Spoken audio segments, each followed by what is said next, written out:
Welcome to Fitzdog Radio. It's April Fool's Day. I guess it's April 2nd when you listen to this, or the 3rd or the 4th, or maybe it's 2035. Maybe my grandkids are listening to this right now and they're saying, oh my God, that guy, he looks familiar. His picture's on the mantle. That's great granddad.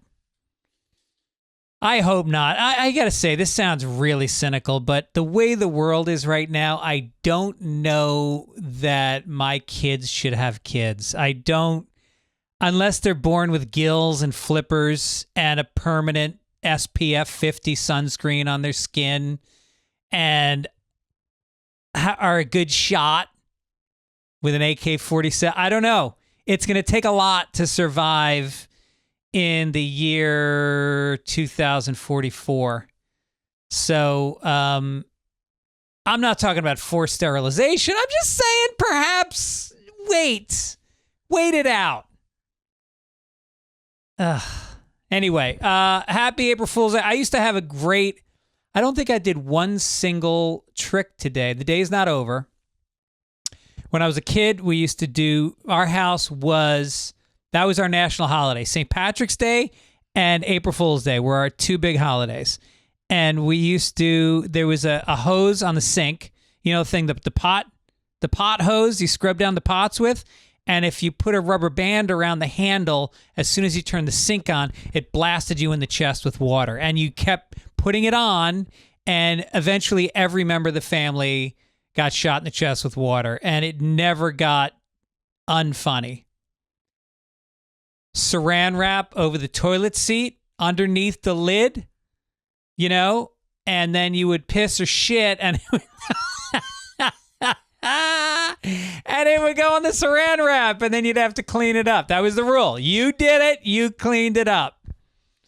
What else? My dad used to punch me in the face. Oh, no, that was St. Patrick's Day. So anyway, I hope you had some fun. I mostly wanted to devote a bunch of time on this podcast to talk about Israel and Palestine. Here's how I feel, and I feel really strongly about this. I don't care, okay? I said it. I'm not picking sides. I don't know enough about the situation. It's far away. I don't hate anybody over there. I hate a lot of people in this country. So hate local. That's my take on it. Hate local. I talked to somebody whose son is Jewish, and he goes to school at a very liberal college on the East Coast, and he's Jewish, and he gets asked point blank by students all the time, how do you feel about the Palestinian situation?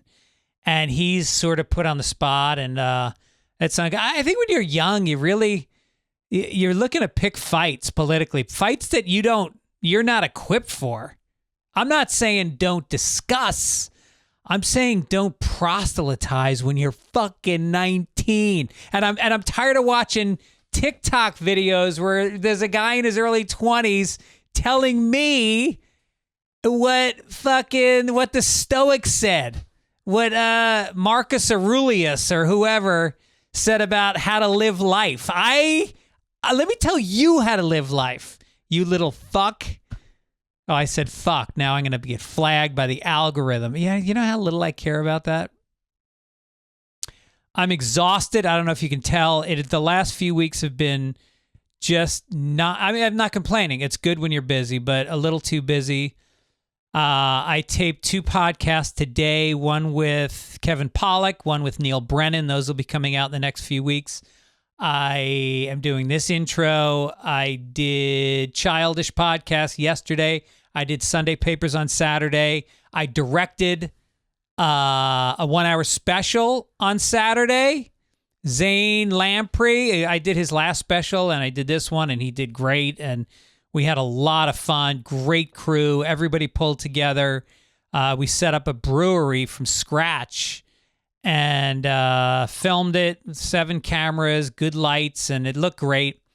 And he came through. I think he's got a good special on his hands, but it's fun. I really enjoy directing specials. It's something I think I'm pretty good at. I think I'm able to like write jokes for the comic. I'm able to help him figure out the camera angles, and I don't know. I felt good. I felt really good. And I'll let you know when that comes out. Mine, I just did the final edit on my special, so now there's a thing called color correction that has to happen, and sound mixing. And hopefully in the next couple weeks, I'll be ready to shop it around, see where it ends up. Obviously, I'll let you know. You'll be the first ones I tell. The Fitzdogs. I don't know. I don't have a name for you guys. I'm not that guy.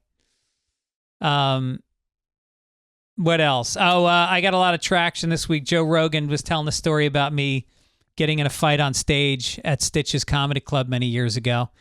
That was funny. And, I realize how far I've come from egging somebody on to the point where they would charge the stage, which used to happen on a regular basis when I was a young comic. I found the line that people will get up and come to the stage, and I crossed it several times. And now I found this way, and I give Harlan Williams a lot of credit for this. I found a way to fuck with the crowd in a loving way. And I can say things that are just as harsh, but it's done with an elegant touch and a smile that lets them in on it, as opposed to feeling like the whole crowd is laughing at them. They're in on it too. So anyway, shout out to the Harlan Highway. I think I'm doing that shit. Did I? I just did it. I think I'm going to do it regularly. That's going to become a regular thing, we decided. I got a note from Richard. No, who's this from? Luke Powell. Hey, big fan. Well, then I wish you lived in fucking Boca Raton, my friend, because I'm there on Wednesday night, the 3rd, and tickets are light. Tampa looks great. Never been to Boca Raton before, and let's just say there's space left if you're looking to come down to a show in Boca Raton on Wednesday the 3rd. He says, I've been listening for many years. My favorite answer to the two types of people in this world, which is the question I ask people, as you know. He said there are those that believe there are two types of people in the world and those that don't. He says, I think Richard Feynman said that, but actually it was me. He might have also said it, but that's always been my answer. That's what actually started me asking people that question. I keep waiting for somebody to say that to me, and then I will wrap up the segment, because that is the only correct answer. So I've only found the one type of people in this world who all seem to think there are two types of people in this world. Ben Burr says, sitting at a barbecue, this is an overheard, sitting at a barbecue restaurant at the table across the aisle, a lady with a strong Spanish accent pointing to the menu and asking the waitress, are those the baby's ribs? I want to get the baby's ribs. Which, by the way, I'm not, by any stretch of the imagination, encouraging, what do you call it when you eat human flesh? I'm not encouraging that, or killing babies, but can you imagine how tender? I'm not even going to go down that. All right, Boca Raton, Wednesday night, Misner Park, April 3rd. Maybe no one's coming because I don't pronounce it right. Tampa Bay Side Splitters, few tickets left, April 4th through the 6th. Irvine Improv, just announcing this. I will be there April 18th to the 20th. Mamaroneck at the Emmeline Theater, May 31st. Austin, Texas at the Mothership, June 7th through the 9th. Pittsburgh, Pennsylvania, WDVE Festival, June 21st, with Harlan Williams, as a matter of fact. And I want to also tell you guys that support for Fitzdog Radio comes from Game Time. We love this app because we love live experiences. Don't spend your money on physical goods unless it's sex toys. Oh, hold on. I think that's my mother. Let's see who's calling. It's my mom. Hi, Mom. What time does it start? It starts at 7 o'clock. 7 p.m. 7 a.m. I'm going to do it. It's a breakfast show. And first you said the rec center. Oh. You said the studio. Is it which one? All I know is it's the studio, and I need you to you got to put the word out because ticket sales are light. Oh, really? Oh yeah. Oh yeah. Oh crap! I didn't know that. I know. So, don't be disappointed in your son when you see me there. I would never be disappointed. Are you kidding me? I know. You are funny even when you don't mean to be. All right, I got to run. I'll talk to you before then. I'll call you tomorrow when I'm there. Bye. She's very excited. She loves seeing me do stand-up. She's bringing some friends, and they're going to think her son is a failure. All right. Game Time, which, by the way, if you want to get tickets to my show, you can't get them on Game Time. I don't believe that show is on Game Time. But if you want to see Bruce Springsteen at the Forum on April 4th for $100, that's crazy. I mean, it's the worst seats in the house. You can spend $1,000 and be right up front and just watch those because with Game Time, the tickets go up, they go down. You track them, you grab them when they're low. That's the whole key is there's stress when you buy tickets. It's frustrating because you never know if you're getting in at the right time. Game Time lets you really track. It lets you get last-minute tickets. Lauryn Hill is playing on April 5th, my birthday. Those are $47. There's last-minute deals and all-in prices. You can get views of from the seat of what the view is going to be like. Everything from comedy to theater to rock concerts to sports. It's all on Game Time. You can save up to 60% off buying last-minute tickets. And they've got, what else? Game Time guarantee. They will credit you 110% of the difference if you can find tickets in the same row and section, same night for less. All in pricing shows you your total cost up front, and it's easy. Couple taps, it's in your phone. No printing, no emailing yourself. It's right there. It's easy. So take the guesswork out of buying tickets with Game Time. Download the Game Time app, create an account, and use code Fitzdog for $20 off your first purchase. Terms apply. Again, create an account and redeem code FITZDOG for $20 off. Download the Game Time app today. Last minute tickets, lowest price, guaranteed. All right, listen, my podcast today. I've had him on once before. This guy means a tremendous amount to me. He is a guy, when I first moved to LA, there were things I fell in love with. There was beach volleyball. There was the Swingers Diner. There was vintage cars. But most importantly, Phil Hendrie was a voice I heard on the radio, and I had never heard anybody do or since what he does. It's hard to describe, but basically he creates a whole scene, a dynamic where he is both the host of the show and the caller into the show, and he has people call in to react to that, and you will listen to him after this, and you'll go look him up online. We're going to talk about how to do it on the show. There's a new documentary out called Hendry. It's on Apple TV, Prime Video, everything. Patrick Reynolds produced it. He's a dear friend of mine. And, Phil Hendrie has been on everything. He's a big voice actor. F is for Family, Rick and Morty, Futurama, King of the Hill. But his show is just one of the most important things. A lot of comedians, Bill Hader's in the documentary talking about him. A lot of big-name comics have been affected by him. So I was proud and so happy to have him on. And here is my talk with the great Phil Hendrie.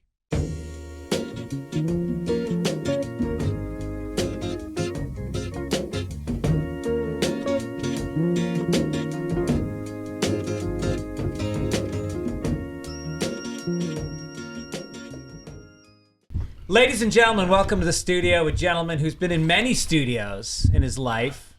Dance studios, massage studios. Cartoon studios. Phil Hendrie, everybody. And Patrick Reynolds. Who's this guy with the hat? He's Christopher Nolan in disguise, you see. He came from the Academy Awards. Yes. Oh, God. Yeah. I fortunately missed every beat of that last night. I did not. Yeah. Did you miss it for the reason that I missed it? I can't find it anymore because I got rid of DirecTV and I'm just doing apps and I'm doing streamers. Yeah. And I go all of a sudden, well, where do I find the Academy Awards? You're right. It's on Sling. You can No, it's not on Sling, Jack. Sling. It ain't on Sling, man. You know.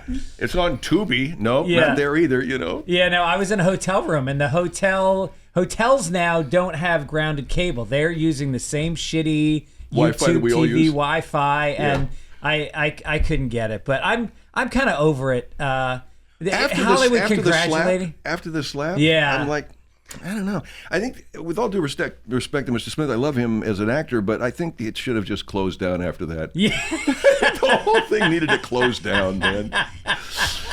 Yeah, it's never going to get that good again. Yeah, or they should include it, you know? Or have the annual slap. Yes. You know? The slappy. And now our great actor, step up, Bob. Seriously, we love you. Bam! You know? I know they all do it. It's all in good fun. Are you okay? Are you all right? Let's get him some water, okay? Get him some ice. Jesus.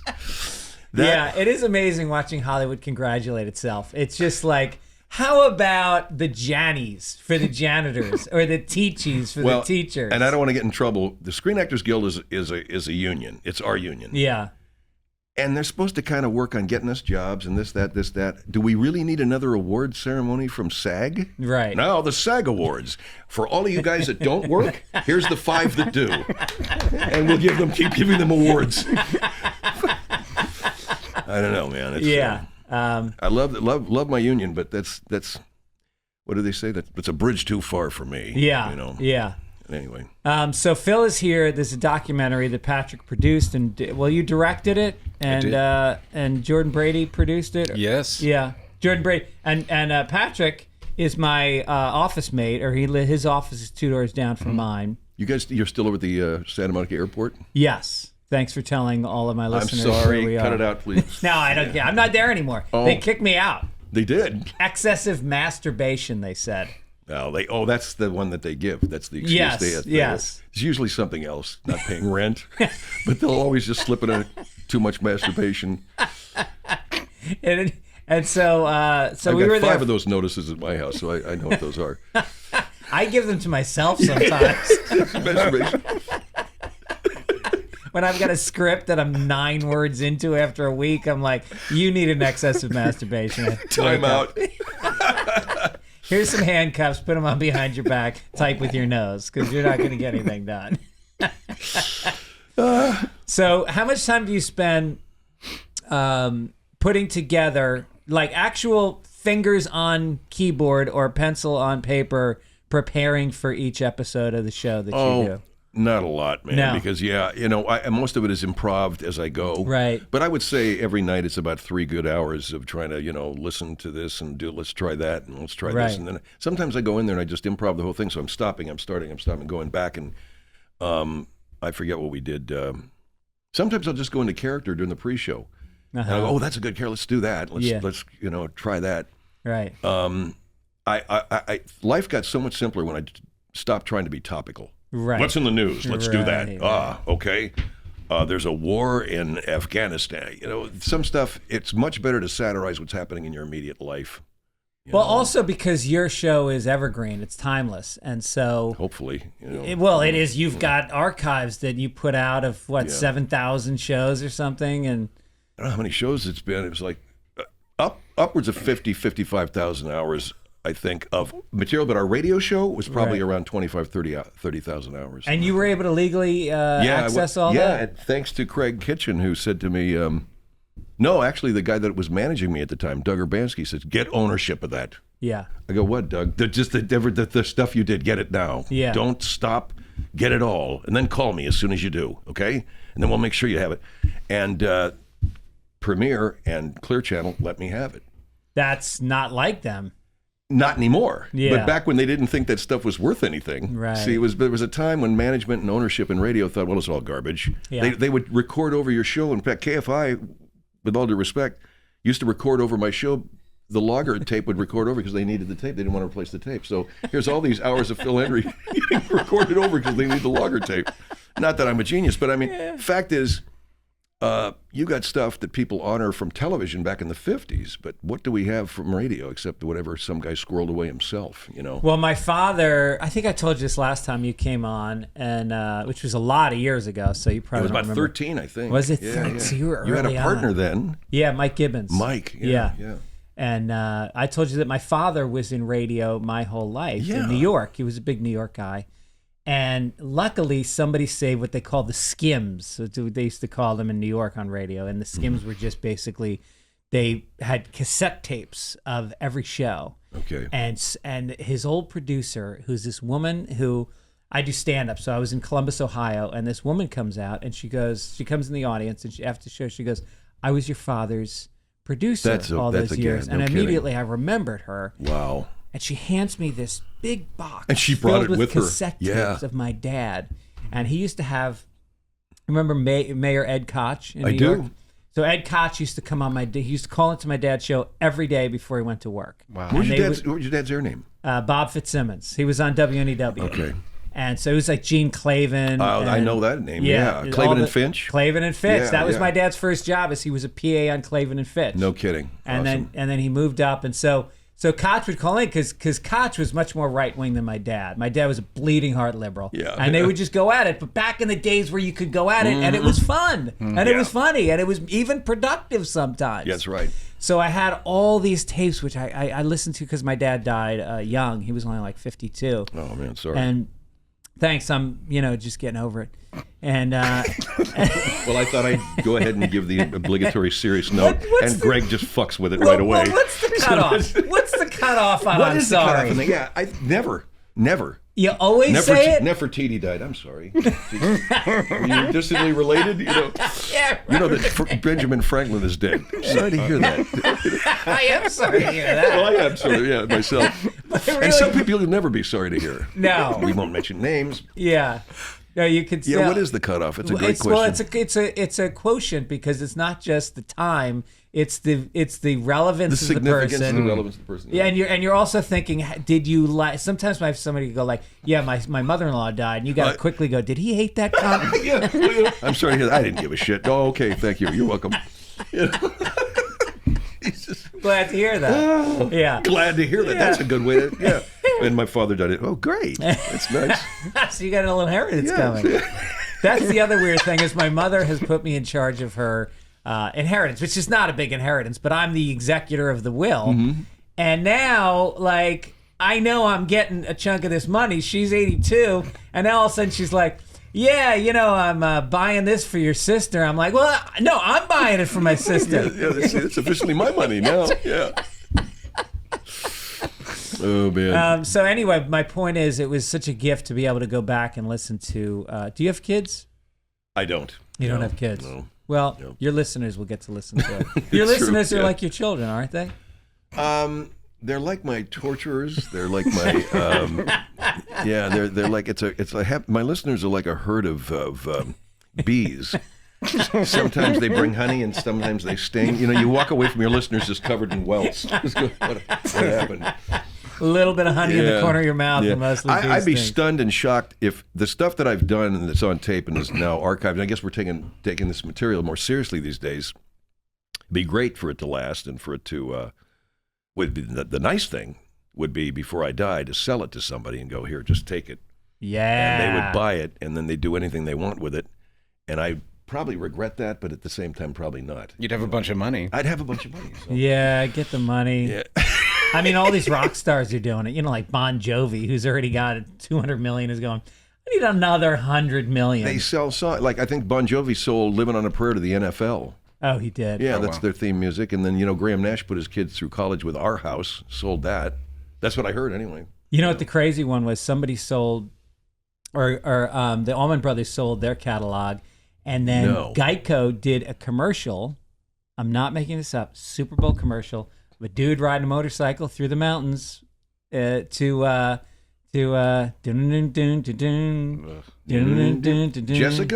Oh, I gotta run to keep from hiding. And it's Midnight Rambler. 2 of those guys died in motorcycle accidents. 2 of the Allman brothers. Swell. Yeah, Yes! that's right. Yeah, Eat a Peach. Yeah, Dwayne. Eat a Peach. Yeah. Dwayne. Yeah. Oh, the Midnight Rider is what it is. Midnight Rider. And I guess, and I've got to believe Geico knows that, and they think it's funny. Yeah. Geico kind of makes everything. They think everything is funny. Yeah. You know. Well, that lizard is a riot. He's such a great character. It was. Well, for a while, it was. Yeah. And the caveman they brought back. Yeah, the caveman. The caveman was. They had auditions, and as you know, as a commercial actor, do you do commercials or just not really? No. I tried, but they won't hire me. I love that. You know, you could have gone the other way and gone, no, I don't do that. I'm above that, and nobody would ever know that you just hadn't gotten the gig. I don't have the face or the attitude for it or something. Yeah. But so they audition people, and the rule with auditioning for commercials is you can't have them ad lib and then use that in the commercial because then they're considered a writer. They're a writer, yeah. So my friend comes in, and they auditioned them for Geico, and they said, all right, just pretend you're a caveman who, wants insurance or something. And so he improv'd it, and then they hired him for the commercial. Oh, cool. And they used all his shit, didn't pay him as a writer, and then they made a sitcom out of it and cast his part that he created with somebody else. Did he create the caveman? Yeah. Oh. Yeah. Yeah. Why? Is it worth the eternal hatred that you've earned? The money that you're making, is it worth everybody hating your guts? I guess. Know. Yeah. I don't know. Anyway, let's get to this documentary. This documentary about you, which is very important. And Patrick, I applaud you for getting Phil's essence into a documentary and explaining the uniqueness of him that I think people are always going to want to know about. I mean, there's a place in entertainment lore that you occupy that a lot of people don't know, unfortunately. And this is something that is going to spread the word. And so how would you explain how Phil is different than anybody that's ever done radio? Well, what interested me about all of this was that, first of all, Phil was in a medium, and correct me if I'm wrong, Phil, that didn't seem to fit what Phil was doing. True. I mean, which actually, I'd like to ask you, what do you think your dad would have thought of Phil? Yeah, would have absolutely loved Phil. Yeah. I mean, my father liked... Howard Stern used to shit on my dad because Howard was on his way up, and his whole MO was shit on Imus, shit on everybody. All the guys. And my dad was one of the guys. Yeah, yeah. But my dad liked him from the beginning because he got what he was doing. He loved when people fucked with the medium. So he would have liked him. Yeah, so it just seemed like Phil was in this place where he was doing something that wasn't happening in that medium. And this was on AM radio. Yeah. Like old people AM radio mostly. Yeah. So I was attracted to this idea that, he had his art in a medium that maybe it didn't quite belong, but in a way it did. And then he just persevered and listened to his voice and just said, no, I'm gonna do this. And that's inspiring to me. Yeah. Yeah. He's right, and sometimes I wish I hadn't. What I mean is I wish I would have just segged immediately into like actual camera acting or stand-up or improv or something and gotten out of radio. But I also hear what Pat's saying. I'm glad that I did stay with radio because it pushed the boundaries of that medium to the point where it exploded, actually.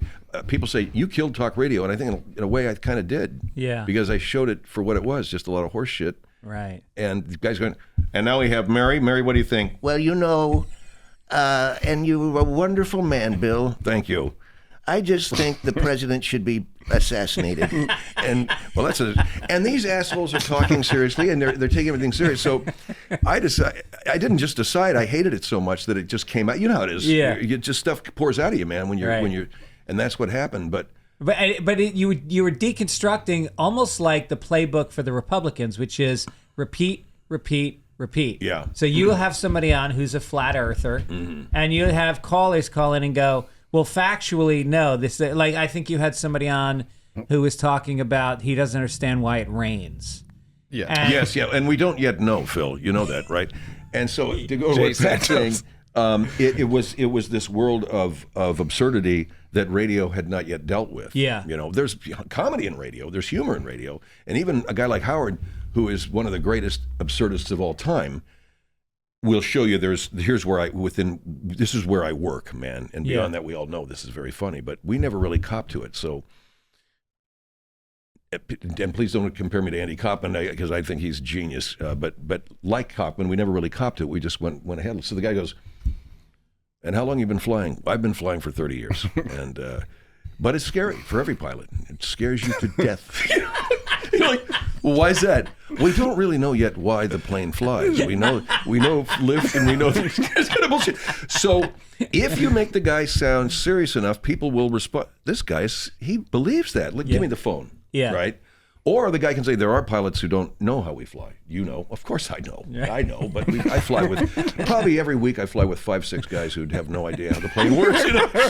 And that'll get people to call. If you have a guy doing broad and sketchy, it doesn't work, you know. Right. Hi, I don't think I know how to. But if you do it from that place of reality, and that's where it messes with the medium, like what Pat was saying, where suddenly you got program directors and general managers going, well, now wait just a minute. This asshole sounds like he believes it. He doesn't. It's Phil. He's just joking. Yeah, I know, but look what's going on. We can't contain it. We don't know how to put a rope around it. How do we do, you know? Right. That's kind of what happened. And a lot of times you will have a third person, like Howard has Robin, who's this kind of voice of reason. The voice but of you're reason. playing the voice of reason and the voice of insanity at the same time. Yeah, you have to have the moderating voice, and you know, and then you have the insane voice. Right. As long as you're presenting it in a place where. And so, what is it about? I don't know. Other than for me, it's just like eavesdropping on morons. That's you know, I hate to put it that way, but that's kind of what it was. That was the fun of it for me, and I think that was probably the fun of it for the audience. But it's also a build where it begins where it's completely rational and things are like going according to a radio plan, and then as you move through it, you realize like, what the fuck's happening right now? Yeah. Well, right. The other day I was replaying a Doug Danger, gay man and gay journalist, and Phil. And he was saying something, you know, the straight couples have destroyed marriage. Look at what they've done to it. Straight people have done this. And like right now, it turned out he was also babysitting his white trash sister's baby. So by the end of it, he's like, shut up! The baby's just like, you look at what straight people have done to families. Shut up! I said they shut up. It went from this really rational kind of, straight people have kind of screwed up marriage to this guy who's screaming at his white trash sister's baby. Which is exactly what Pat's saying. For each quarter-hour break, you went further. Another break, further, another break, further, and you took it as far as you could. Yeah. Well, I mean, it's... The best one, I think, we ended it with, like, gunshots. Guy killing himself. Oh, my God. No, he's fine, man. Are you all right, Bill? Bill? Oh, my God. Well, Mr. Hendry. And the people are like, I love your show. They got to get off the phone right away. Someone just killed himself. And there's only been gunshots once in the history of the show? I don't know. Probably several times, you know. And it'll end with gunshots. It'll end with a guy screaming and falling off of something. And it begins with, you know, thank you, Phil. I am running. Sorry. I think I'm funny, folks. No, just the thought is, thank you, Phil. I'm running for commissioner of the city of Los Angeles, and it's great. And by the end is, he's just leapt off of a tower. So you've gone from this rational candidate for city commission to a man who's, has willingly leapt off the top of a warehouse. That's where you want to go. That's the goal. Yeah. That's the goal. You got to get there somehow. And if you can't, you just keep. And if you don't get any phone calls, F it. You just keep going. You know, right. I did one where it didn't get any calls, and I think it didn't get calls because people were shocked. But it was basically Ted Bell. Ted's in Beverly. Phil, oh God, I don't know what to say. What happened? I took my wife up to Chanticleer, beautiful. What is that joint up in Santa Barbara? Beautiful hotel. We went up there. We had a cabin. You know, I feel violated. Well, what happened? She slipped her finger in my anus. I went outside. I wept. I covered myself with a sheet. No phone calls. Yes, what do you say? Who am I looking for there? What phone call? He's weeping because his wife stuck her finger in his ass, which if you've got any kind of a healthy marriage, eventually that's going to happen. It's got to happen. It's got to happen. Sometimes you wait for a big anniversary. You don't not out of the gate. Will it be today? Yeah, Will it be right. today? Exactly. No, I think you got to pace yourself in a marriage with sexual acts. I got anal. I'm waiting for the 30th anniversary on anal. All right. And she's gonna be waiting for All it. right. Yeah. She'll be like, why was it 10 years ago, man? What the fuck happened? Yeah. Wait a minute, who's getting it? Well, that was Ted, you know, and at the time I had a crew from Channel 11 was there, and they were shooting, they were doing B-roll, and we just kept doing the shit, and the guys in the camera are like, you know, and no phone calls, but I considered that to be a successful hour because we knew it was funny as hell, and we knew that the audience was probably frozen stiff. Right. And maybe we were actually tuning out a lot of people. Who fucking knows? Right. But it turned out to be pretty funny. Do you find the stuff that's racist pops a lot? Do you get a lot of calls when it's a racist character that's on? When the show was on, yeah. I mean, race, children. Yeah. Believe it or not, there's also these subsets. Anything about aviation. Flyers are right all over the phone. That's Talk about hilarious. aviation, and the pilots are like, Really? yeah. Hence the hours that we do about, we don't really know what flies. Man, those pilots. Yes, we do. You know. Yeah. Children, race, parenting, politics when there's an election on. Politics when there's an event. 9/11 got tricky, you know, and I also had strong feelings about 9/11. A lot of people thought that I turned into a rabid right-winger. I actually I'm a warmonger, that's all. I enjoy war. Nothing heavier than that, you know. Who doesn't? But, there's certain Well, organic for a topics. nation that loves sporting events, war is the ultimate Super Bowl. Tribal thing, yeah. Sports is good. In LA, when I first got on the air in LA, we did a lot of bits with the Lakers because they were doing real good, and Shaq was kicking ass, and I actually played Shaq on the air. I don't do ethnic characterizations anymore, but back then I did, and so Interesting. I can tell you that we are doing the best we can, but there's only so far I'm going to go because I've got a commercial shoot, I have some TV interviews. So if you think I'm going to break a sweat for this shit, you know, and naturally people are calling Shaq, but you give it your all, don't you? To a point. Well, Shaq got pissed. Who the hell's doing this? And then realized he was told what the thing was. Is Phil Hendrie playing a character, and he went, okay, cool. And he sent to KFI a signed basketball. That's amazing. Did I get it? No, our general manager did. Howard Neal. Howard, you owe me that basketball. That's hilarious. Howard stole it. That's great. But yeah, he sent us a. Well, Shaq has a great sense of humor. He does. Yeah, Check out he the really commercials is. this cat's doing, man. And he's in makeup, full makeup. For Right. He absolutely, loves it. yeah. So one of the things I wondered during the documentary is because early on you start out down in, is it Atlanta? Wait, didn't we start? Well, I started in Ventura. Oh, Ventura. Yeah, Okay. the summer of 1990. Yeah. And then I left Ventura for Atlanta in 92. And so how did these gigs come about? Like, because my dad had an agent in New York, so all his gigs were in New York. Yeah. But you were bouncing around Ohio and Miami. This is before I didn't have an agent. This is back in the day when you made a tape and you sent it off. For people back then, when I started doing my thing in Ventura, word started to leak out a little bit. There's some people in San Diego interviewed me. John Brandmeier in Chicago had heard of me.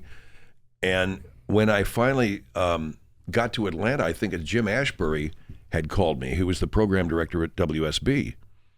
And I said, yeah, you know, and they flew me out for an interview. That was in the fall. I don't know why I didn't take that gig, man. I got scared. I didn't think it was right for me. So that's the first time in my life. I'm in Ventura, Atlanta. There's a big salary difference between those two markets. For some reason, I didn't take that gig, but when I got fired in Ventura, I immediately called Jim and said, well, you want to talk about that thing? Well, yes, okay. And bang, I was able to segue to WSB Atlanta.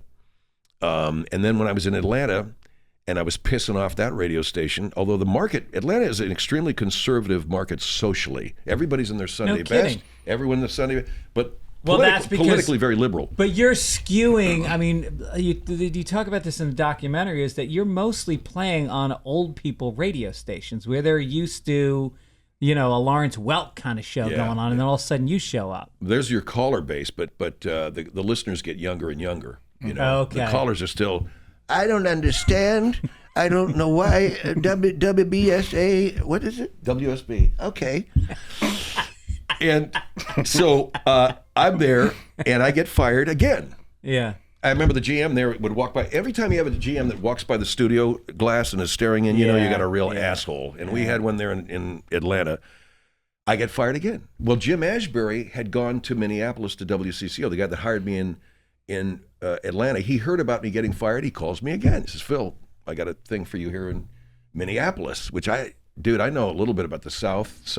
I didn't know shit about the upper Midwest, but that's what they call Minneapolis. I went up there and immediately started causing problems there. But the fan base started to grow. The guys in the Minnesota Tom Kelly, the Twin manager, was a big fan. Guys that played for the Vikings were fans, you know. The play-by-play guys, the sports guys. But it was also a tough gig because WCCO is a heritage station, many, many years as a CBS O&O.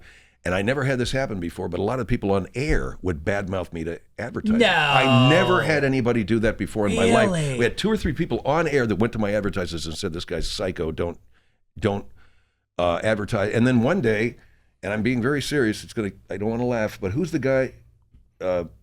This is Charles Osborne. Is there a cat on CBS Radio? Oh, yeah. Forever. He came in to do his show. Is it Osgood or Osgood? Charles Osgood, something like that. He came in to do his show for Minneapolis. And today we're in Minneapolis, one of the great O&Os in the CBS chain. And then he'd break, and he did a 4-minute thing, and he had 68 people in there doing whatever. I don't know. He did like 4 minutes, but he had like researchers. He had back rubbers. He had blowjob, you know. And he did the same thing. He walked by the glass like, you know, the brow is furrowed. The veins are standing out and pulsating. Yeah. And I actually laughed at that. I thought, Charles Osgood thinks I'm a real asshole. This is great. I feel great about that. Well, but what about, though, you had... if he's listening now, he'll say, I never said that at all, Phil. Yeah. You know, I think you're weird. And anyway... But you had Larry King. There was a clip of Larry Larry. King. Now, what was the genesis of that? And was he in on it? Well, that's why I left Minneapolis. I got offered this job. Now things are getting better because as much as they hated me on the station, and I got a fan base in Minneapolis. I'm not talking about my fans now. They were wonderful people. But the station, as much as they hated me, they offered to extend my contract for a year. That was a big change. Wow. But Miami was calling. WID, one of the greatest entertainment talk stations in history, and I had to go because they had in my opinion, the greatest on-air talent. Neil Rogers was doing middays. So I go down to Miami, and I jump into a maelstrom. Miami, WIOD. When you're the flagship for a sports team, you're supposed to talk nice about them, not IOD. And the Dolphins suck. And the sooner they fire Shula, the better. I mean, 24/7, you know. So I jumped into this, and I started pretending that I was another player, you know, who has since, I've spoken to him. He's a great guy. I don't even want to mention his name because I don't want to bring up a lot of painful things because, but should I? Sure. Okay. Brian, I love you, man. And your wife, great people, Brian Coxon's wife. Seriously, they're wonderful people. But at the time, Brian was having his own challenges there with the Dolphins. Yeah. He had brought a lot of controversy. He walked out in Buffalo and did one of these, double flipped off the butt. Now, the Dolphins and the Bills hate each other's living guts forever. Yeah. And for Brian Cox, the middle linebacker of the Dolphins, to walk out like this. Anyway, I started doing Brian Cox, and I'll tell you something else. Dan Marino wears Jerry curls? Sure. So what? Brian got so pissed off that one day after a Dolphin broadcast with Jim Mandich saying, Brian, how do you feel? Is this WID? Yeah, suck my dick. So we really laid into him. The whole station laid into him. Neil was laying into him. Yeah. And that's when Don Shula was on the Larry King show, and Larry made the very innocent comment, they're really laying into you at your old radio station, huh? Or wait, Larry used to be on IOD. He says, they're really giving a hard time on my old radio station, WID, coach, huh? I don't know what Shula said. He something benign. Yeah. But when I heard about that, and Cheryl Rifkin, okay, Cheryl, now you're in trouble, had Larry's home phone number because she's the executive secretary. So I called up as Bob Green, the general manager of IOD. Larry, I heard, what are you trying to do? Well, what are you talking about? I'd like you to come on the Hendry show and let's talk about this, okay? All right. So that's how we got Larry to come on the air. So we hit the air. Hi, this is Bob Green. I'm taking over for Larry King. Larry, oh man, what you did to me. Oh, what, you're going to cry about it now? He said, why don't you go on the Neil Rogers show and cry with him? And then he found out it was all shtick, you know. Oh, wow. I guess he could have gotten really pissed, although we didn't really misrepresent. We told him he was going on the air. We just didn't say the guy he was going on the air with was fake, was a fake guy. It's the parody laws, right? I mean, you can... The thing you have to do is let them know ahead of time you want to record them and you have to get their permission. You can't just throw somebody on the air. Okay. Other than that, you know... But that was a thing that was so good, we put it on one of our best of CDs. Yeah. I don't know, you can't pass that up. But Larry was good spirit. He was a good sport about it. I saw him at the Beverly Hills something. There was a feature, some kind of an event at the Beverly Hills Radio and Television. So I walked up to him. Hi, Larry, Phil Hendrie. Oh, yeah, that's very funny, the thing you did. He's standing with like 4 beautiful women. He's got 4 blondes and Norm Pattis, bless his heart, rest his soul. Norm, I really love. Podcast one. Yeah, Norm, I love you. One of the greats. He's there with Norm, 4 of the most beautiful blondes you ever saw, and there's Larry. So like, Larry, Phil Hendrie, no hard feelings. Yeah, that's very funny what you done did to me. Norm Pattis is one of those guys. He syndicated radio. He's like one of the guys that literally took people like you, and they took you from a local market to a national market. Put him on the national footing, yeah. Right. And he had the best seats. Literally the best seats at a Laker game you could have. He did, bro. He took me to a game once. Did he? Yeah. Awesome. You sit in between where the players check in at the desk and the bench where they're sitting. Wow. And literally, right every on the player floor. that comes into the game has to walk past Norm. And I think there's still shots of Norm just like standing up and going, hey, what the hell? You know, like he's talking to the ref. He's giving shit to the players. Yeah. Beautiful stuff, man. Yeah, but Norm was like bigger than life to me. I couldn't believe he was a character. That was so powerful. But there he was with Larry. But IOD was the place where we literally had management for the first time in my life. Management said to me, "We'll get sued, but we'll cover you. Just make great radio, man. Make great fucking radio." Bob Green, the real Bob Green, is the only GM that ever sat down and helped me prep my show. You know, no kidding. Yeah, he was a great guy. Did you ever feel like, as you got bigger, because you eventually go national with a lot of stations? Did you and it caused you to be unhappy and kind of check? Did you ever find that because you were going national, you put constraints on yourself that you wouldn't have on a smaller scale? And is that what made you crazy? No, I never did, but I did have people tell me to back it off. Yeah. You know, but by that time I was married, Greg. It was not, with all due respect to my ex, it was not the best marriage. Yeah. I took on a lot. I took on a huge responsibility. When I should have been partying my ass off with guys like you. Hey, I'm in LA. I'm national. Let's drink. Yeah. Let's do something. I went ahead and got married and took on this whole family and buckled down and got serious about my comedy. You know, It was still Psycho and Gonzo, but I was home in bed, you know, and keeping regular hours and shit. But I never backed off at all. I had, by that point, management at the syndication level, at Clear Channel, telling me, let's not do that. We had a jingle for Ted's of Beverly Hills. We want to put our meat in your mouth. It's sung by Lisa Valenzuela. She's got a gorgeous voice. Lisa does commercial singing, and there she says, we want to put our meat in your mouth. You're like, wow, that's sexy, man. Well, they said you're going to... Now, this is radio. This is a perfect example of radio. Janet Jackson's wardrobe malfunctions at the Super Bowl, and her breast is exposed. Do you think the FCC jumps all over CBS and television in general because of that? No. They immediately call all the radio stations back to Washington to give them hell. Right. And what do all the radio GMs do? Like good little boys and girls, they go back there. Right. And they fold their hands in front of it and they listen to the FCC as the FCC threatens them with all kinds of hell. And it had nothing to do with us. It was a TV problem. Right. So my boss comes back from that and says, Phil, you know that you want to put your meat in your mouth? Yeah. Let's beep that out.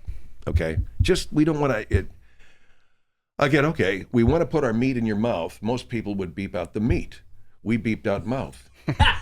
You know. We want to put our meat in your beef. To their credit, they didn't say anything. They let us do that. But that pissed me off. Yeah. And that didn't piss me off for me. It pissed me off for the industry, for the radio, for the broadcast industry. Why are we going back and getting this was around spanked? the time that Imus was thrown off the air because he was talking about the women's basketball team. Nappy-headed hose. Yeah. And I maintain Don wasn't thinking. He just said, you got to know why you say things. Yeah. Why did you say that? If he had a really good reason, then he would have probably been able to save the job. But Right. I was reacting. Well, you can't do that, man. You know. He also, I think he also was sort of like, he started off, I think, doing characters and doing comedy, and then all of a sudden, I remember he announced, I can't remember which politician, but he started having politicians on, and he started to sort of turn the corner and trying to become more of a Commentator. Yeah, and I think that's why if the context of him saying that had been, I'm a comedian on the air, he would have gotten away with it. But he had kind of reset how people saw him. Yeah. You know? That happened to me after 9/11. I got so swept up and pissed off at it.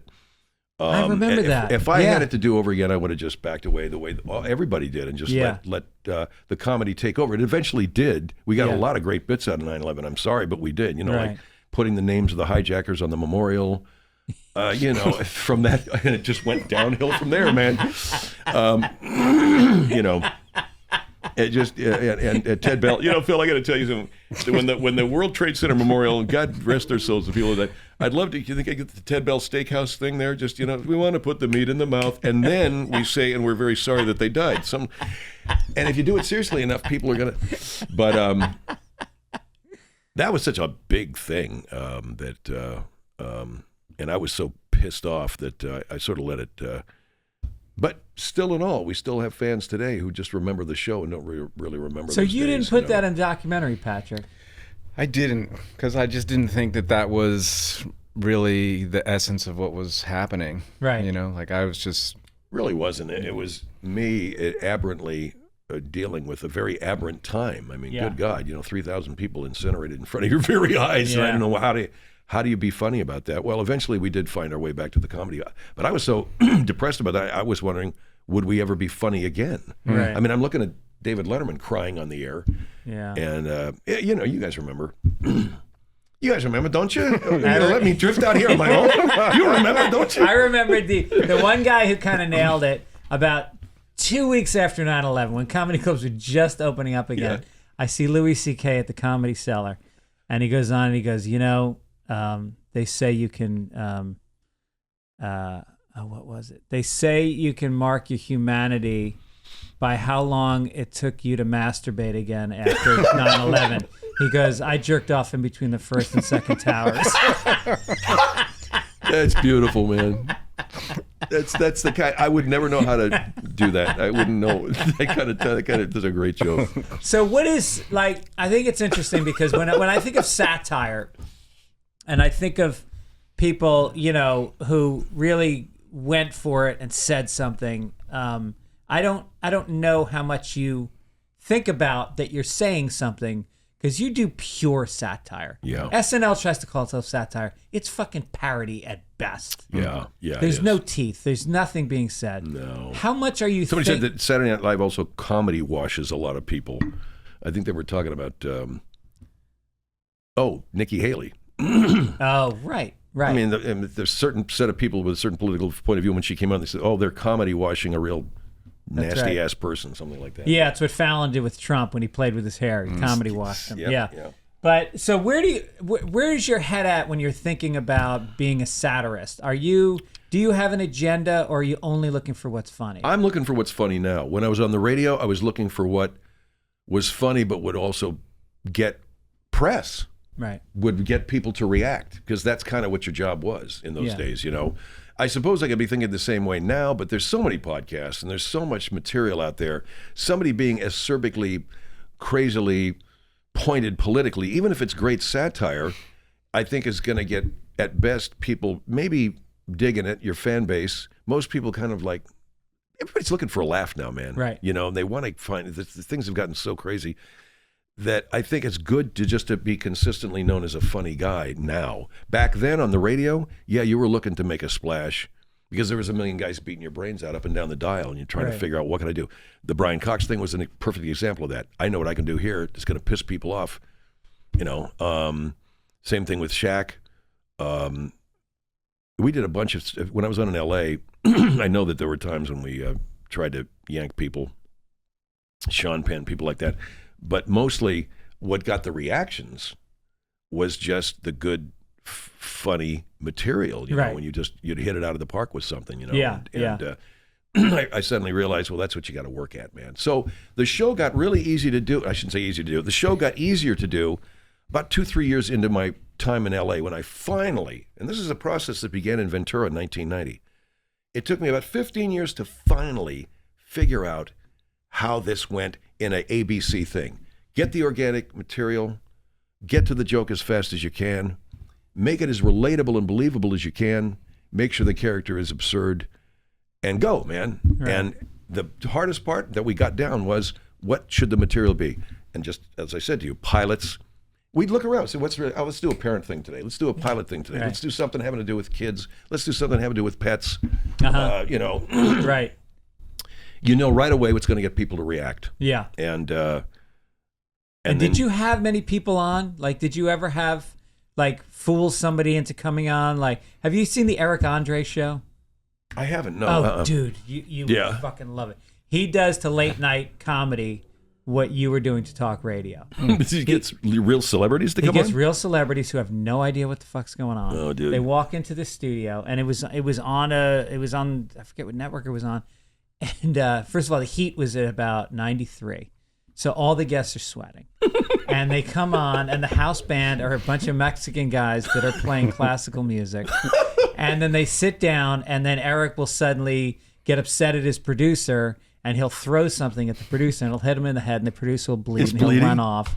And then and then just keeps building. And then halfway through the interview, all of a sudden, his desk is just getting broken apart. And there's a little person who's dressed exactly the same as Eric Andre that has a smaller desk from Eric, and he continues the interview. And these guests are going, "What the?" Their publicist sent them over. They're going, "What the fuck is that?" I'm trying to promote my new show on CBS. Yeah. And I mean, I haven't seen that, man. Is that a network thing, or is it? You can find it on Hulu. That's great. Well, that's like, is that like The Cat in Britain? Borat, the guy that did Borat. What's the cat's name? Yeah. Sacha Baron Cohen. That's how he started, right? He started out doing that kind of shtick. Yeah. Yeah. As a matter of fact, he did a movie that was very similar to Sacha's, with the same sort of structure, which was it was a narrative mixed in with real interactions with people, real pranky stuff on the street, kind of a hybrid. Yeah. And I mean, Sacha Baron Cohen. That's a guy who, again, like. I mean, I think you undersell yourself when you say that you're just going for the comedy, because what comes through your comedy is a very distinct point of view. Well, yeah, I mean, social commentary. Yeah, yeah, and I think the same is true with him. With him, yeah. I don't. Otherwise, it's not. You don't feel it. It's not effective. You got to be really like what's angering me today or whatever. Right. I mean, I don't even know. I forget the shows I do. People say, "Remember when you did the thing?" I said, "I don't remember. I blacked them out. I got to go back into the show log and look." Well, I always liked who was the character who was the local neighborhood watch kind of. Jay Santos. There's a lot of good shows we got out of him, and like the best one, of course, everybody remembers it. Back when the DC Sniper was happening, we're back in DC, Phil. We are belt sanding cars. Belt sanding, dude, because it's a white van. Okay, so what do you do? I'm taking a sander, just a little tiny bit of paint, We got a guy calling, "You belt sand my car." And let me tell you what, We had a cat almost die. I'm pretty sure he was going to die. And it was Jay. And Jay was talking about, Tiger Woods was new at the time. A young, fresh, great golfer and black. And naturally, there's where you go, Yeah. I'm not sure I'd be comfortable having him on my course, but he's a great golfer. This guy calls, he's the starter at Rancho Park, I think. Let me tell you something. You can hear this cat. He's like, let me tell you something. See, are you at Rancho Park, right? Yeah. You got the You'd never say this to a starter. You got the temporary green out on 18, don't you? I don't have a temporary green. And I'll tell you something. I said that temporary green is about a 3-par, right? I hit a 9-iron and landed right on the top of the shitter. I went up the outhouse, and there's no outhouse out there either. The guy got off a great line. He says, "Well, I was talking to my friends. You don't have any friends. You just have people to talk behind your back." And this was back And I swear to God, I thought this guy was going to go out and have a stroke. But of course, I can't take my foot off the gas. Yeah. You can't. You hope for the best when he lives. But you keep going, man. That's great. But he was talking, and what was it? Race. Yeah. And it was tied in with one of the most popular golfers at the time, a real coming star, which was Tiger Woods. And I think he's fantastic. On my course, you got to stop, you got to take a deep breath. And all Take a deep breath. and that's really what pissed people off, him using these colloquialisms, Yeah. Tiger Woods on my course, I take a step back, maybe hitch my pants up, Fuck. What are we talking about here, man? We're talking about, There's always those little phrases that races have. Yeah. They always say they say something and they go, and that's all I'll say. It's like, no, keep saying it. Yeah, keep going, man. I ain't going to go any further than that. But that was Jay Sanderson. That was a voice I picked up listening to KFI many years ago.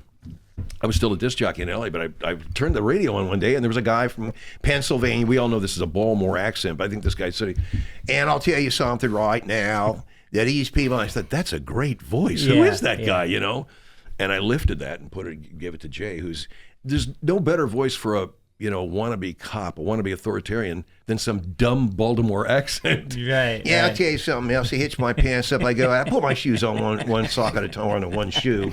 Will you put the sock on first? Yeah, of course I put the sock. That was a great voice. And then Bobby Dooley that's another voice. I'm maybe getting ahead here. Greg told me to shut up. No, Bobby Dooley is gold. That was another voice I heard on the air. And I was coming into work one night, and I listened to this woman, and she was talking about the valley seceding from Los Angeles. Los Angeles. We had a mayor who called it that. And I think it may be the way you're supposed to say it, because a lot of the old-timer guys would say, I came to Los Angeles in 1938. I think Robert Mitchum said not to Los Angeles. But anyway, and we wanted to see it. I thought, this is a great voice. This woman sounds almost sociopathic. Yeah. It was like, reminded me of my mom, God rest her soul, but my mother was kind of psychopathic. I'm sorry about her. Yeah, well, thank you. Notice I just instinctively said thank you when I'm thinking, how deep did we bury her? So she would just talk like that, and I thought, this is a great voice, so I just went ahead and mimicked it. Yeah. And my husband thinks, and at that time, her saying, my husband thinks, got a lot of calls from people saying, well, what do you think? Yeah. And in the background, I had Steve going, tell him about the house. Yeah, my husband just reminded me of the time of the house. Well, it got funnier if we just had Bobby have the opinion and Steve weighing in. And then she'd say, yeah, tell him, it's just, I got it, Steve. Okay, why don't you sit down and have another cocoa or something? And she became the little authoritarian, the neighborhood Nazi. Yeah. But that was a voice that I heard.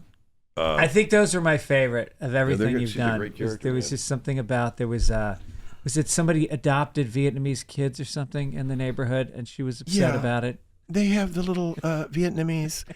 And the other thing is, we said to Bill Hassenbach, there's some of these names. People make up fake names. I think real names are funnier. Yeah. Bob Hassenbach.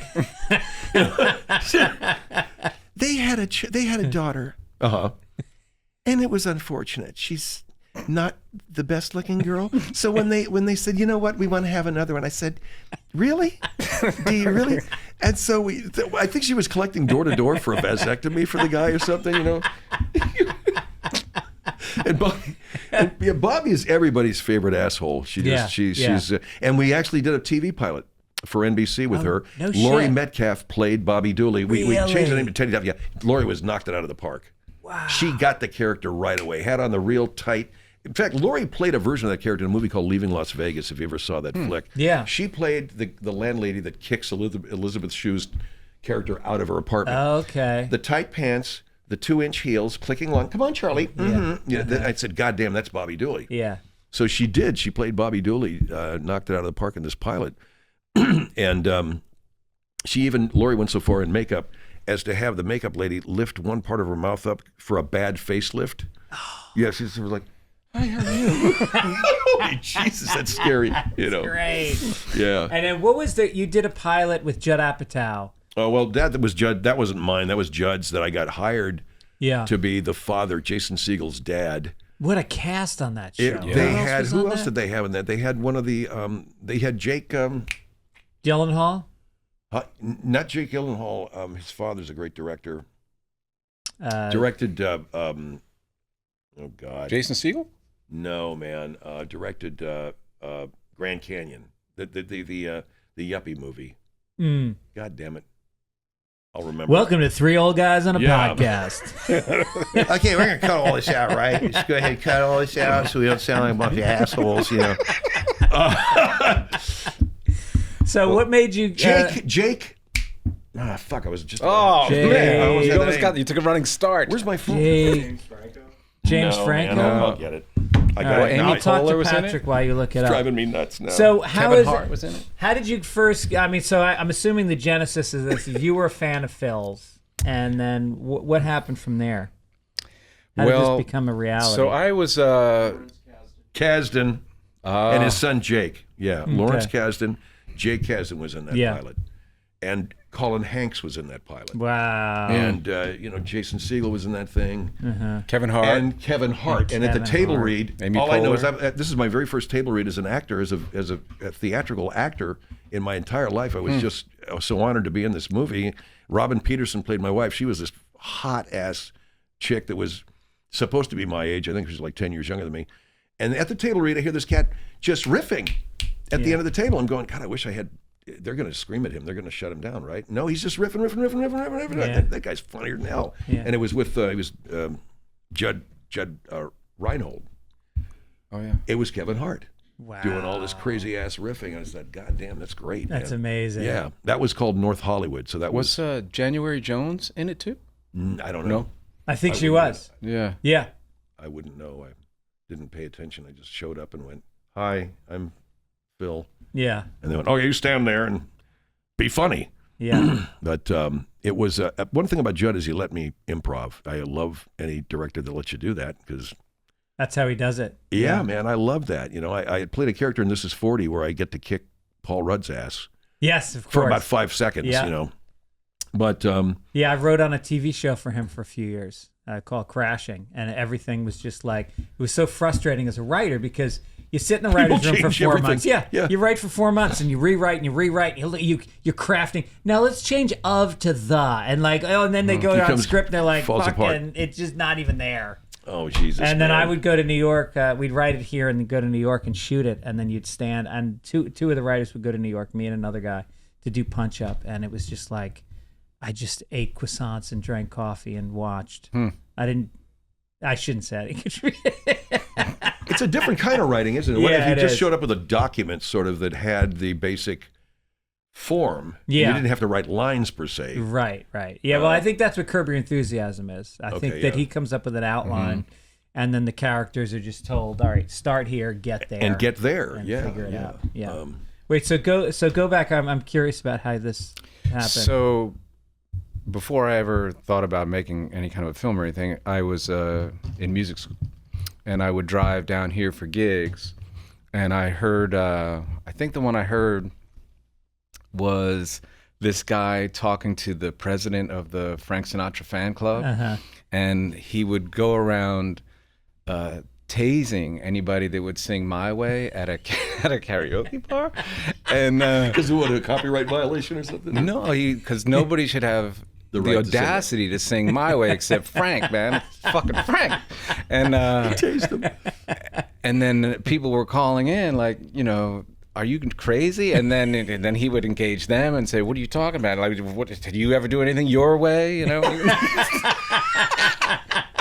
And then I was like, what's happening, man? And then it was a long drive from Valencia down to the thing, and it would end up getting so crazy that, like many people in the movie, I said, this has got to be some kind of a Bullshit. comedy Yeah, thing, yeah.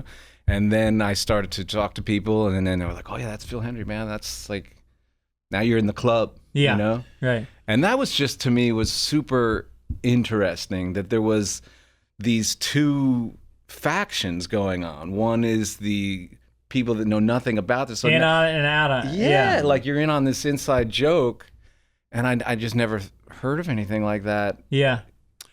I think if we're looking at the overview of it, is that what's really happening is about 98% of your audience knows what you're doing. So you guys, and it probably was still an exclusive club because honestly, my ratings at KFI, when I did Afternoon Drive, I don't think we ever busted a 3 share with adults. That's not good.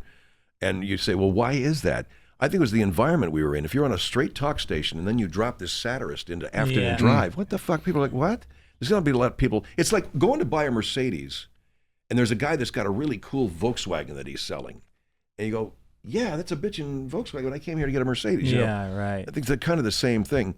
But yet it wouldn't have worked if it wasn't that context. If people all knew it was comedy going into our show worked on WIOD, and WIOD was a entertainment talk station. Now, not everybody's doing my shtick. Rick and Suds were doing morning drive, goofy guy. Yeah. Neil was on just doing this, hanging up on people and bitching about the Dolphins and taking a shit in a.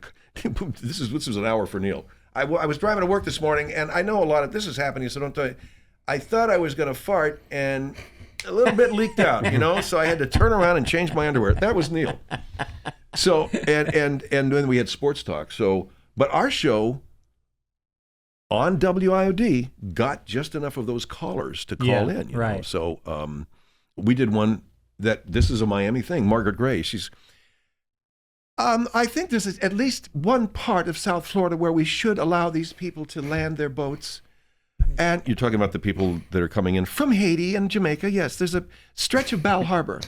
Bal Harbor's real exclusive. A lot of rich people. Margaret wants to land Haitians on that beach. Jack, that got phone calls. It didn't matter if it was WIOD or not, So when you find that, when you're it's almost like you're prospecting. Yeah. And you find, here's a gold nugget in the middle of what is a park or wherever. You're prospecting for the right kind of caller. But the audience knows. Your audience is listening, and they're digging it. I think the best ratings we had were at night. Because that's when everybody's chilling. How many were truckers? I always assume you get a lot of truckers. A lot of truckers listened. Yeah. I don't know how. A few called. Yeah. A lot of called. We did one bit where Chris Norton, and this guy was crazy. Chris is like, I'm so sussy that I can actually. He goes, I can have sex with a woman, okay, and. If the guy comes in, what guy? Well, like the husband, or I also have the kind of personality where I can talk the guy down. Look, I know. Look, dude, I know that I was having sex with your girlfriend, but it's all good. She loves you. This trucker calls. I blow the top of your head off. You can hear the. No, you don't understand. I'd blow the top of your head off. Yeah, those very extreme things like that. But so I wanted to talk about the mechanics of it. Because, by the way, that Chris Norton character, I did. James Adamian had a benefit for Armenia at UCB. He said, "Well, you want to do it?" I said, "I don't really do stand up." Yeah. But I do characters. He said, do that character. I did when I did Chris Norton. It freaking killed. No kidding. It killed, man. So I'm thinking, is there a way for me to actually go out and do live? If I'm just, I met a lot of improvisational actors at that thing that didn't do stand up. They just did characters. Right. But I don't know if that's something you do on a regular basis. Maybe that's something I should talk to you about. I think stand up is completely wide open. I don't think there's enough new voices.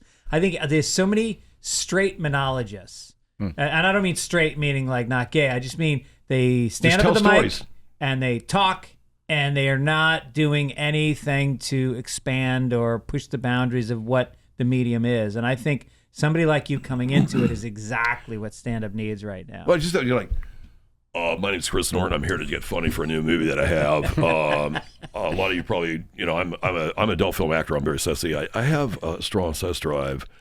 And immediately everybody's in fucking stitches. The name of the movie is going to be animated called Daffy Dick. I don't know what the subtitle. You have a subtitle, Daffy Dick. Daffy Dick. The dick goes on. I don't know, man. But the reason why I bring that up is because of that character, that trucker. That Chris Norton character is so. I loved him so much because he had women calling and telling him what a disgusting, foul piece of shit he was, and all he responded with was, "Yeah, I can tell there's sexual attraction there." And the chicks couldn't get through to him. They're like, no, dude, I hate your guts. I hate you. Yeah, this is hot. This is good. Maybe you do something that involves Q&A. Like maybe you set up a character and then you get people in the audience to yell You'd be, stuff out. you'd be willing to donate money to my movie. It's going to be called Daffy Dick, the Dick Goes On, or the Dick Flies or something. And then the follow-up's going to be called Ghost Penis. Because what happens is the Daffy Dick has a stroke. There's the one joke in the whole thing. Is you get it, the stroke? Yeah, it's great, man. Well, and the dick, it's now Ghost Penis, and it just floats or it flies and goes into a dude's dick. What the fuck, you know? Yeah, people love that, man. And I walked out of that theater that night thinking, "Oh God, maybe I can do this." You know, I don't know, that. but I think a lot of people would come see that for sure. Anyway, all right. So before we wrap it up, I could talk to you all day, but I know you got to get to CBS. I do. Oh no, we're doing that tomorrow. Oh, no, that's we're doing tomorrow. That Wednesday. okay. Yeah. You grew up out here. In Arcadia. You grew up, and you kind of started out. You were kind of a riches to rags story. You had money, and then Dad left. Yeah, my father and mother moved here from Toronto, Canada, in the late '40s.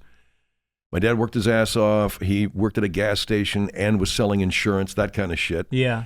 And then we moved to Upper Arcadia, which is where the Oaks, which is where E.J. Lucky Baldwin, you know, and Santa Anita, the money. And we were there, and then my parents. The whole thing fell apart when I was about 12 years old. Yeah. And we moved down into an apartment, and I slept on a couch, and it was pretty traumatic, and comedy was the thing that saved me. You know? And also I developed friends around me who were going through the same thing, guys that were coming from broken homes, and we all kind of formed a little bit of a gang, and fortunately we all went off and had careers and didn't wind up in prison. That's interesting. As far as I can tell, you know. Yeah. But I split and told myself I would never trust money again. I wouldn't trust family, and I wouldn't trust money. And by God, I was true to my word. I didn't make a dime and didn't get married, you know. But when I started to make money, I didn't know what the fuck to do with it because, you know, that was never my goal. And here's the craziest thing of all. Don't you think, Phil, if you have success in the entertainment business, you're going to make some money? Never crossed my mind. All I wanted was to get an audience and to get that kind of acceptance as a performer. Right. And then you started making good money. Then you start to make money, and what did I do? I went ahead and I don't know what to do with it. I know I'll get a wife. She'll know. Yeah. She'll know how to take half of it. They sure do, don't they? Yeah. Wow. So that's my life. You know? What's that car you drive? It's a Cadillac. What year is it? Which one? The one I have now? The one you had in the documentary. Oh, I rented that. Oh, you did? Yeah. I had to put him in a Cadillac. No shit. It's this beautiful. What is it? A Fleetwood? It's like a convertible. L-Dog. Oh, was it? Mm-hmm. Eldorado, baby. 1976. Wow. My old man had caddies. Yeah. I remember my father. This is probably a good story to tell of my childhood. I was sick with the measles. My sister was sick with the measles. We had a 103-degree temperature. My mother's going between bedrooms. My dad comes to the door and goes, "Hey, Marge, come on. I just got the Cadillac out here in the driveway." Like we're on death's door. My dad comes in with a gold Cadillac, no shit, white marshmallow interior, and a white convertible top. My old man drove this around with a straight face. I know Herb Hendrie. How do you know? Hey. My dad was a salesman, so I guess that's a good car to have. Yeah, you gotta have a gold Cadillac with a white convertible top. That's amazing. Yeah, my dad he drove Lincoln Town cars. Oh yeah. That was his thing. That was the mob move in New York. That was a sweet ride. Yeah, man. yeah. What do you drive now? I have a Jaguar SUV. And, there you go. I don't know why.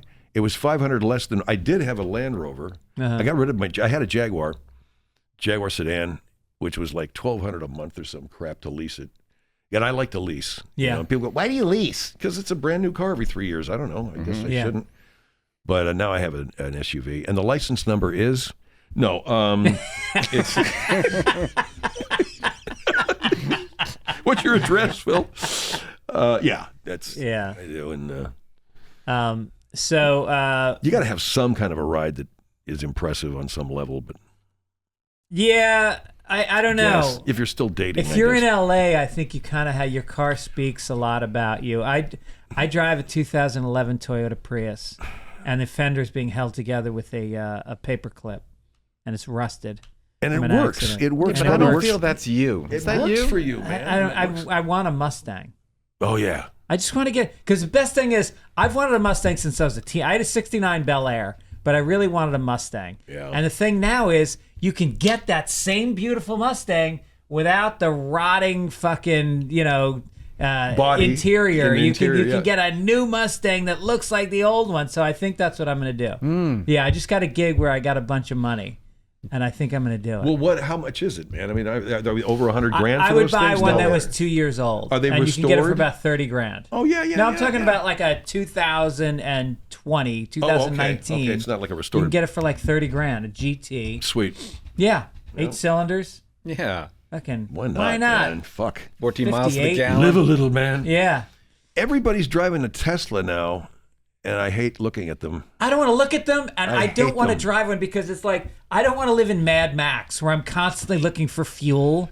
And it's desperate, and you're on some kind of an app, and you got to drive to fucking Thousand Oaks To find fuel for your fucking fuel. Tesla. Yeah. It's like a heroin addict. They're always looking for a fix. Right. They're miserable until they get that next fix. Guess what I drive? Tesla. No, you don't. Really? So how is it finding? There's a charger across the street from the office. right In the but park? dude, Oh. Yeah. what about when you're like driving out? You don't go anywhere. No, we don't go anywhere. You don't go on any trips? You know, You never go on trips? Not really, but we'll rent. he's We'll rent the too car. scared Yeah. to. I'd be too scared. You know. Yeah. Come on to Palm Springs. We'll go golfing. I Can't make it. I can't make it that far. Man, I can't do that. Is there a place halfway there we can meet up? I heard the funniest story. This is apropos of absolutely nothing, but Peter Ustinov, who many of you young people have never heard of, is a hysterically funny storyteller. He was an actor. He was in a movie with Kirk Douglas called Spartacus. They shot it at Universal. Kirk Douglas was so tired one fucking day, and he lived in Palm Springs, that he just piled himself into the limo and laid there, and the limo driver thought it was a pile of rags because he was in his fucking gladiator outfit. The limo driver left the limo at a gas station in Beaumont and left Kirk Douglas asleep in it. He thought it was a pile of rags in Beaumont. That's about halfway between LA and Palm Springs. All right, so we're going to do a thing. We always close out the show with fastballs with Fitz. I'm going to ask you a few questions. Okay. All right. Have you ever saved somebody's life? I don't think so. Have you ever let somebody die? No. Follow up. Have you ever let somebody die? All right, next question. There are 2 types of people in the world. Go. Funny and psychopath. Wow. Yeah, it's a fine line, isn't it? Fine line. And sometimes a psychopath is pretty fucking Are funny. they funny? Yeah, I don't know. God, how could they be? Yeah, I It's guess like it's like. Well, I better not say because I don't want to piss people off. Certain politicians that think they're funny. Yes. And they are like, no, man. No, but a lot of America think they're funny. Yeah. Hysterically funny. How would you do in prison? Now, Yeah. I'd be the guy they come around to make everybody laugh. I'd be, cracking them up Yep. in the mess hall. If I was 20, Yeah. you know, hey now, you're going to take what I give you, you know. Man, I love you. I love your mouth. Yeah. You got a pretty mouth. Yeah. No, that boy's mine. It's okay. It's all right. I'll take care of you. Jesus. All right, and what is your best story about getting screwed over by a booker, a station manager, or? Oh God, I mean, Because it's happened a lot. getting screwed over. Yeah. Well, you've been fired from a number of places. I've been fired from lots and lots of jobs. Yeah. Well, I would say in Atlanta, when this cat came walking by and, everybody loved me and everyone thought I was hysterically funny, and I was doing the show on Saturday nights in Atlanta. It was the Steve Bozell show. I wasn't even Phil Hendrie. I came on as, and good evening, I'm Steve Bozell. And anyway, and I played this bumbling moron, and people dug it. I would go out drinking after that and say, that Bozell show. But this goddamn general manager, all of a sudden out of the blue, cans my ass after walking by the glass with the veins pumping. Yeah. And then when I got to L.A. and the show was being syndicated, this asshole wanted the show. He wanted to pick the show up. Shit. Yeah. Really? Yeah.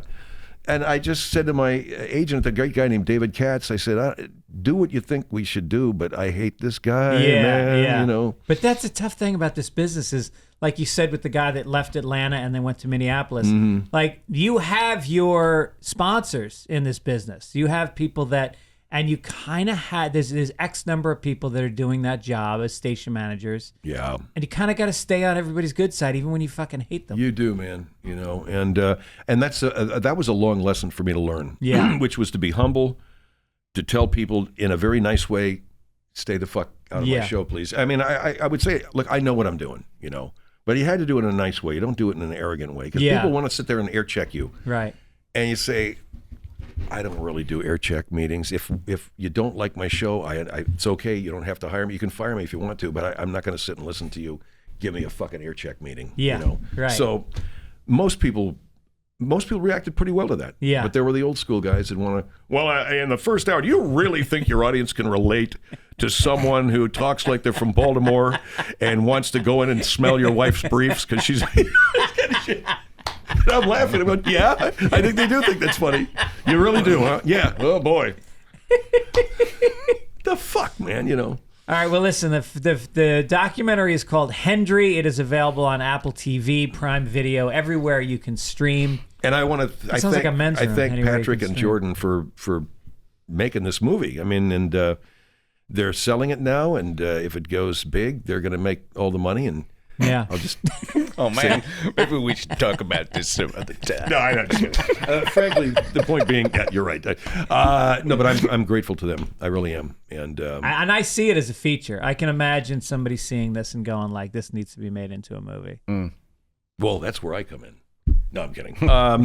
No, it's when I sat down with these guys and they said they want to do a doc, I was like, well, shit, you know, that's some kind of level of cool that you don't reach in your life often. You know? Right. So I was grateful to them, and it's really well done, and you've got amazing. And all the cats that are in it. Oh my God! Yeah, away, Bill you know? Hader and Henry Rollins is Henry in there. Rollins Judd's is in there. Kevin Pollock. Kevin Pollock is in there. He's Judd, great. Yeah. Right. Bill was amazing. Yeah. Bill was doing Phil.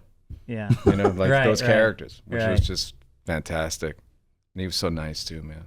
No, it's a And Derek- testament to the people that you've touched in your life. You know that these people weren't just mailing it in; they came in passionately talking about you. Yeah. And these are some of the great comic minds. They are, that man. around. These are Yeah. cats that I think are funny. Yeah, You know? yeah. And, Derek Waters has been a good friend for a long time.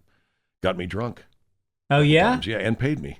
Oh, you were on that show? Yeah, Drunk twice. History. Twice. Oh, And no vomited. shit. And vomited. No, you did it. Oh, everybody's has to. I mean, I did one, and then I got in the car, and I'm okay, but halfway home, big. Oh. Then the second one I did, which was about Christmas, and it had Colin Hanks in it, and everything's just wonderful. And as I'm walking to the limo, I puke in the flower bed at the house they rented to, you know.